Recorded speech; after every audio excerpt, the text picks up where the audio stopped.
Thank you. Thank you everyone for joining our session. Both Caral and me are the student and graduated student from the program. And here.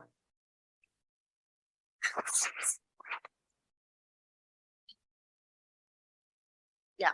So we are from the course, the trainer, I remember in the asset mapping class, what he asked us is, what are your assets? So first thing come to our mind, of course, our house, our cars, our bank balance. Then he asked, how about your talent, your skills, your expertise? Yeah. Then some say that I can play piano, I can play guitar, I can dance, I can sing. And we found that some say, I can do balloon sculpture, I can do cake baking, and so on. Then some talking about background. I'm a banker before, and some come from finance industry, and some come from accountancy field, all sorts of area, all walks of life. Then together, mix and match, build on strength. We find ourselves being a very dynamic and strong team. So the same thing happened to the community. But why this is relevant to us? Because our patients are our focus. So for them, they do have their expertise, skills, and talents, and interests and hobbies. Then health is talking about physical health, social health, mental health. And the doctor will do his medical prescription. For us, we will have to find an integrated social prescription for our patients.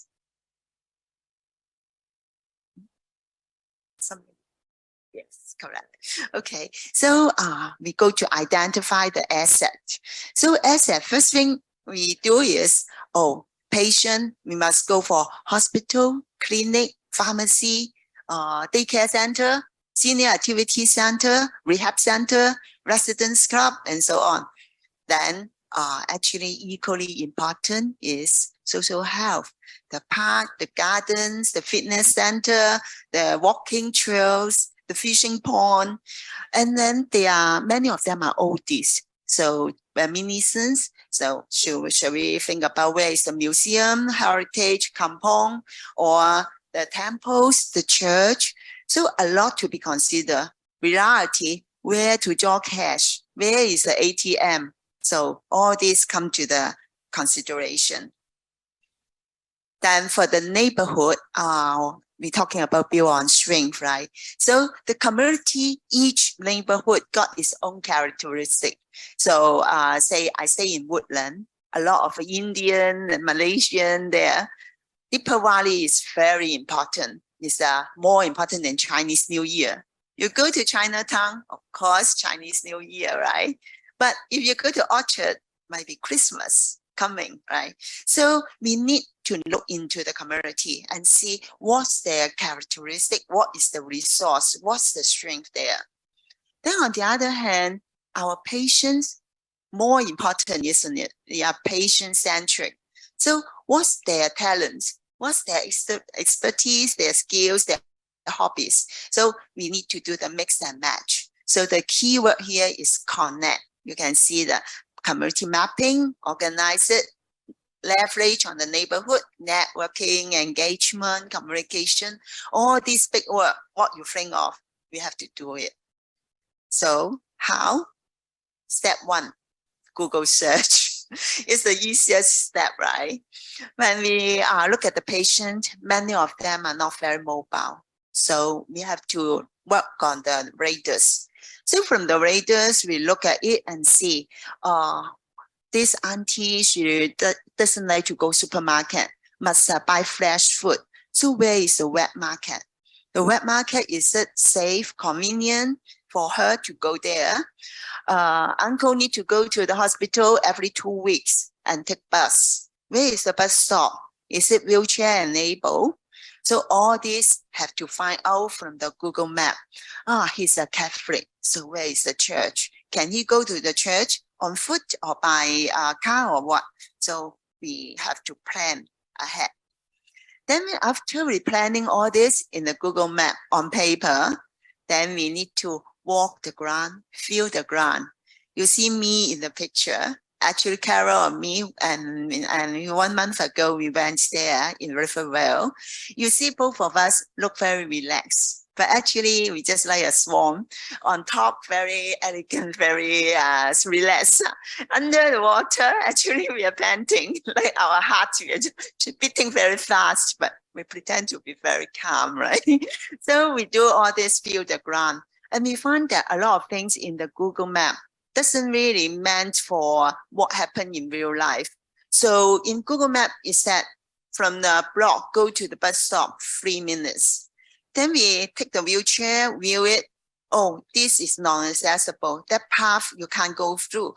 So we walk around the estate. It takes 8 minutes to arrive at the bus stop. Then when we talk about go to the park, we saw a lot of old gentlemen taking the bird chit-chat there. Then, oh, our patient, Mr. Lee, is a bird lover. Why don't we get him a bird and then get him actually go there? I think Jason is with me that time. We go there and then let this gentleman to enjoy talking to the neighborhood. So all this come to our mind and come to our plan, but it doesn't appear on paper in Google Map. So here come to the moment of truth to make it happen.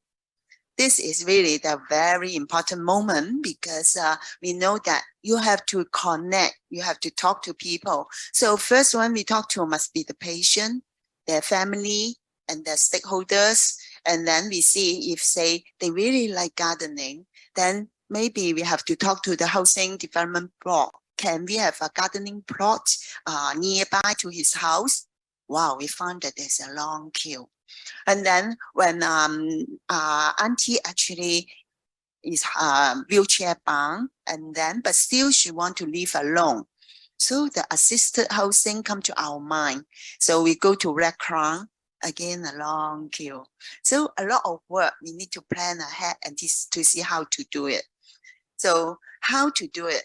The real life and the ideal scenario is very different. So always we got the commitment from the patient.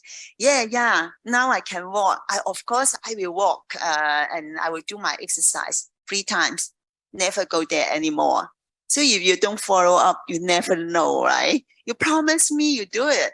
No lah, this and that, all sorts of reasons. But we cannot give up, right? So I remember there's a lady stroke. Then I talked to her. She said, no, I don't want it. I never will do it again. You don't know how painful it is. Then I said, you're 72, auntie. We are talking about all the patients are 90 something. If today you don't walk, do you want the remaining 20 years? You just sleep on the bed, just stay here looking at, get people to look after you, your daughter, your maid, they will all be very tiresome and they will be really, they don't like you anymore. You need to do it. Okay. Next day, she start walking. So this point of time actually is the point that we shouldn't give up. Patients and the family say that we all got to work. How can we bring him every day to the daycare center, to the AIC? Cannot. Then we say, yes, there is a lot of constraint here and there. Life is full of challenges, right? But we, as a social prescriber or well-being coordinator, most important is we need to have a lot of patience, resilience, persistent drive, and bouncing back power. Don't take no as an answer. And we even have this guy, actually, the nurse already on the door, helping him to do the wound care. Refuse to open the door. I don't need it. You go away. I don't need you. So how to get them to buy in? So we need to have a lot of tactics, but the most important thing is keep exploring alternatives, never give up. So here I share with all a video.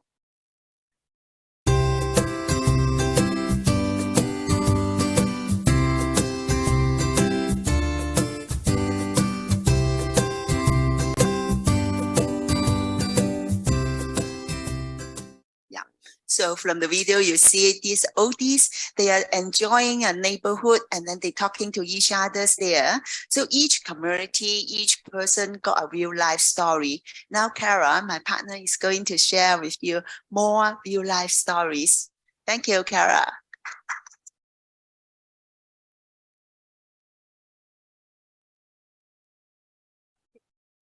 Yeah, hi, thanks everybody. It's mid-afternoon, not easy to keep awake, but thank you so much for your attention. So in summary of what Amy's presentation, now we hope to utilize the community asset around the patient's house to actively engage and continuously keeping them mobile, energetic, and dynamic. Now, with that, we also mean physically, mentally, emotionally, and spiritually. This is to reduce readmission to hospital again. Now, at the macro level, is to identify the assets buildings around the patient's house. Macro level is to go into individual organization to find out what activities they have. And walking the ground, as what Amy said, is very important. Speaking to residents, speaking to the organization, this is where you really get a lot of information that you cannot find on paper, on Google, or even on notice board in the, outside the organization.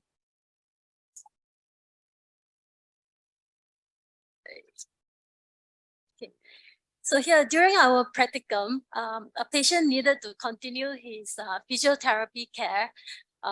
So when we were there, we found there was a St. Luke Elder Care, which is very nearby his house. So we were so delighted, we thought, okay, this will be a perfect solution for him. But later on, I'll share with you how come it didn't work.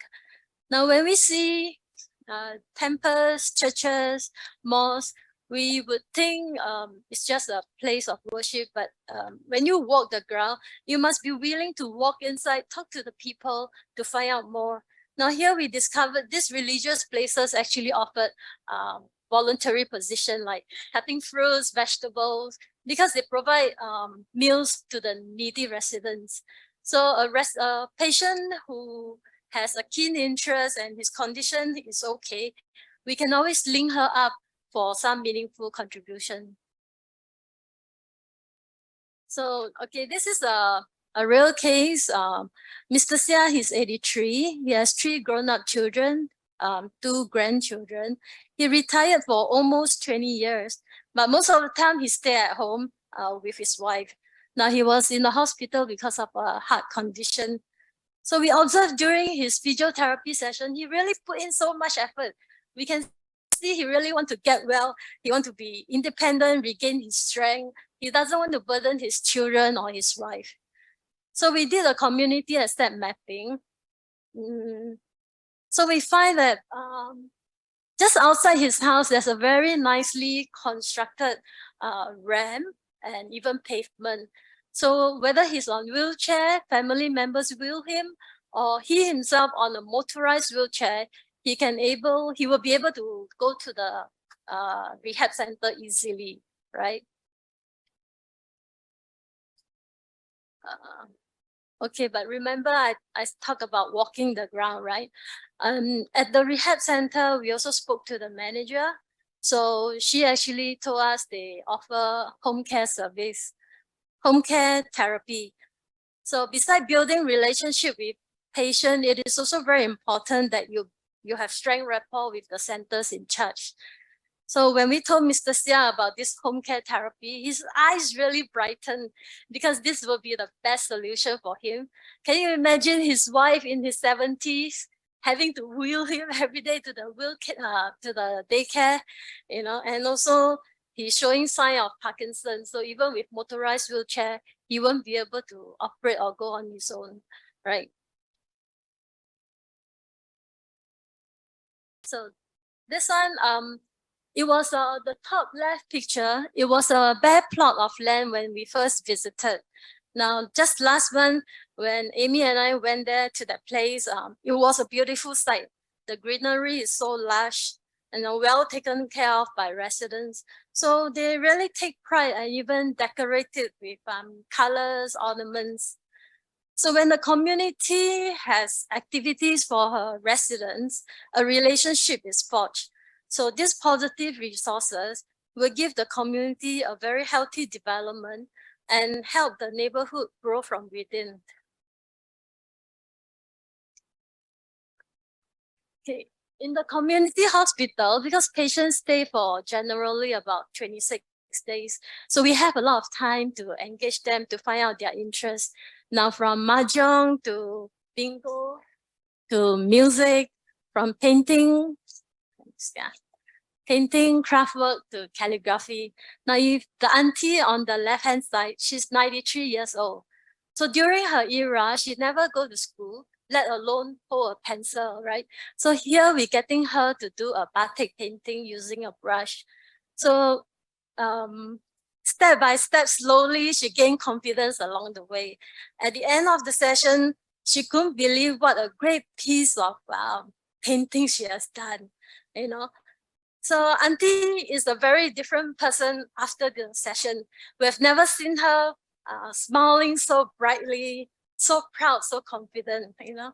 So through these activities, upon her discharge, we can also try to link her up with centers that can continue her interest. Okay, this is Rummy Cube. It's gaining popularity. It is a very mind-stimulating, simple matching of colors and numbers, but it takes a whole eye, hand, and even mind coordination. So if Ramiro is available around the patient's area, of course, it's easy to link them up and enroll. And we can even accompany the patient if they are shy, right, for the first session. Okay, so if there is no Romeo in the community, we can attempt to build. So this is what we call the community asset development. So my personal experience, a few years back, I actually introduced this game in the community center, one of the hospital. Then from there, it was now played in 3 hospitals under Sengkang. So it's very fulfilling and rewarding. So with the implementation and spread of this game, a lot of staff and volunteers are now able to engage the patient effectively. So recently I knew this 2 very lively patients in the hospital. They have been discharged and they're very open to having this game in the community. They want to guide others in the game, like how I guided when I was in the hospital volunteering. So with the possibility of even forming teams, going for competition, I am really as excited as them. So after this conference, I'll be helping them to do community asset development. I do want to utilize their strength, empower them, and improve their well-being. So growing old is not about accepting illness, being ill and dying. Through community asset, we want patients to work together to go beyond hospital to community, beyond quality to value, beyond healthcare to health. Now to live a meaningful life with a purpose, with dignity, and thus flourishing life. So with that, Amy and I thank you.